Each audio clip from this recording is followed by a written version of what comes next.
सबसे पहले जो काम हम करने जा रहे हैं वो हमारा ये है कि अगर आप अभी स्क्रीन गौर से देखें, नोट करें, ये जो कर्सर मूव कर रहा है, तो इसमें हमारे पास ब्लैक बैकग्राउंड है स्क्रीन का, अ, जो कि बाय डिफ़ॉल्ट है। नॉर्मली प्रोफेशनली जब आप बात करेंगे तो जो रिकमेंडेड बैकग्राउंड आपको कहा जाएगा, या आप मल्टीपल ड्राइंग्स में जब आप देखेंगे तो उसमें वाइट बैकग्राउंड होता है। या इवन अभी आप बिगिनर्स हैं, आप स्टार्ट में कोई और बैकग्राउंड रखना चाहते हैं, आप चाहते हैं कि ये जो बैकग्राउंड जो मुझे नजर आ रहा है अभी ये ब्लैक ना हो, तो उसको कैसे चेंज करते हैं? तो उसके लिए आपके पास दो स्टेप्स हैं जिस तरह से हम इसको चेंज कर सकते हैं।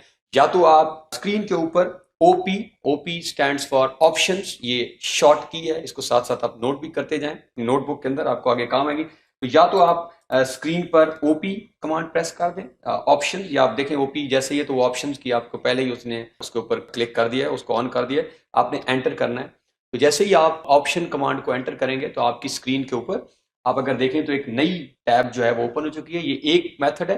दूसरा मेथड भी हम करके देख लेते हैं। अगर आप इसको यहाँ से क्रॉस कर दें और क्रॉस करने के बाद आप राइट क्लिक करें और राइट क्लिक के बाद आप यहाँ से भी ऑप्शंस पे जा सकते हैं। तो आपके पास दो मेथड है, या आप ओपी की कमांड से, या right click again and then go to option.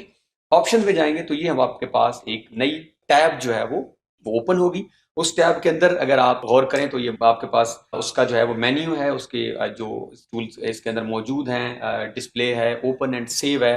तो यहाँ पे क्योंकि अभी हम बात कर रहे हैं बैकग्राउंड चेंज करने की, तो हम यहाँ से डिस्प्ले में जाएंगे, और डिस्प्ले में जाने के बाद आप यहाँ से ये डिस्प्ले के आपके बाद ये फर्दर कमांड है, यहाँ से कलर्स।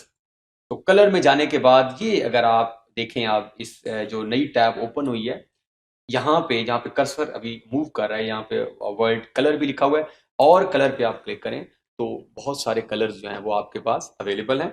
अभी आप नोट करें जो सिलेक्टेड कलर है, कि कोडिंग भी हमारे पास है 33, 40 एंड 48, ये ब्लैक है।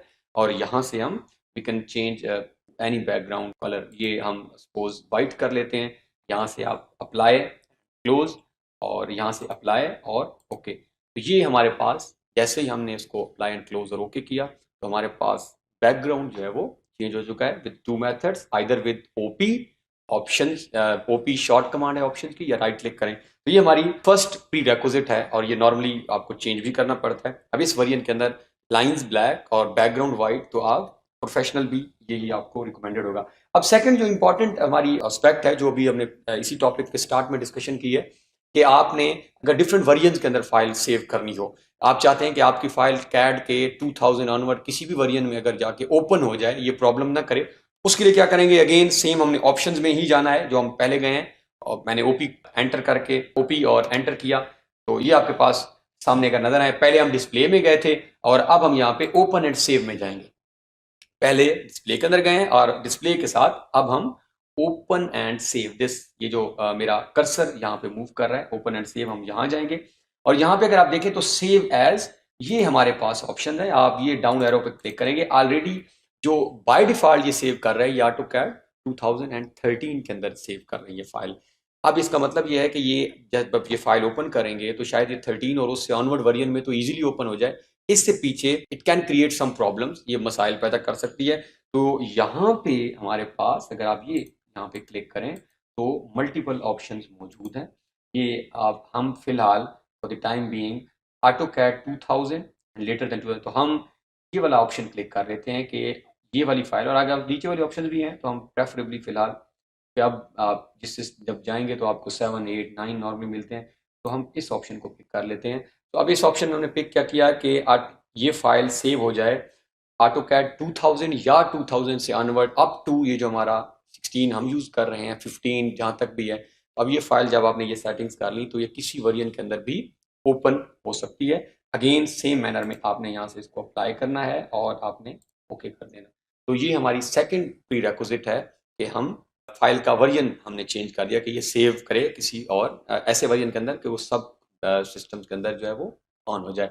अब हम तीसरी सेटिंग्स की तरफ जाते हैं जो प्री रेक्विजिट, जो बहुत इंपॉर्टेंट है पर्टिकुलरली। बाज़ औक़ात हम फाइल में जब काम कर रहे होते हैं, नॉर्मली तो प्रेफरेबली हम कहा जाता है कि आप इसको बार बार सेव करते रहें, और अभी हमने ऑनवर्ड लेक्चर्स के अंदर देखना भी है फाइल के अंदर जाके सेव एज कैसे करेंगे हम। और हम कंट्रोल, जिस तरह सिस्टम में आपने कंट्रोल एस हम नॉर्मली प्रेफर करते हैं। बट सपोज आप एक ड्राइंग पे वर्क कर रहे हैं और वो ड्राइंग आप उसे सेव नहीं कर सके, और 15 मिनट आपने काम किया और आपका सिस्टम बंद हो गया। तो ऑटोकैड के अंदर ऑटो सेव की सेटिंग्स भी होती हैं कि अगर आप किसी तरह आपको याद नहीं रहा तो आपकी ड्राइंग खुद ब खुद सेव हो जाए, लेकिन इसके लिए एक दफ़ा सेव आप स्टार्ट में लाजमी करेंगे और दरमियान में काम करते हुए आप सेव नहीं कर सके तो हम उस सेटिंग को देखते हैं और हम उसका टाइम जो है वो बढ़ा भी सकते हैं या कम भी कर सकते हैं। सपोज ऑटोकैड की हम सेटिंग पहले चेक कर लेते हैं, फिर हम इस पर बात करते हैं। अगेन ऑप्शन में जाके आप ओपन एंड सेव में जाएं तो ये यहाँ पे जहाँ पे कर्सर मूव कर रहा है यहाँ पे वो ऑप्शन आ रही है ऑटो सेव। तो मिनट्स बिटवीन सेव अभी तक ये बाय डिफॉल्ट 10 मिनट है। इसका मतलब है कि अगर आप ये 10 मिनट बाद आपका काम खुद ब खुद सेव कर देगा, बट सपोज आपने 7 मिनट काम किया और आपका सिस्टम शट डाउन हो गया, आपका system due to any reason बंद होगा तो ये सेव नहीं करेगा। इस टाइम को हम कम भी कर सकते हैं और हम सिस्टम को कहते हैं कि आप 3 मिनट के बाद आप इसको खुद ब खुद या 2 मिनट के बाद, ये कोई हार्ड एंड फास्ट रूल नहीं है, आप इसको जितना भी करना चाहें आप इसको 1 मिनट भी कर सकते हैं, आप इसको 2-3 सब यू। तो मैं अभी यहाँ पे इसको सपोज 3 मिनट्स के ऊपर जो है वो अप्लाई कर देता हूँ। ओके, तो हमने ऑटो सेव की सेटिंग्स भी जो है वो यहाँ पे कर। Thanks for watching to the end. Make sure to like and subscribe if you enjoyed this video. See you in the next one.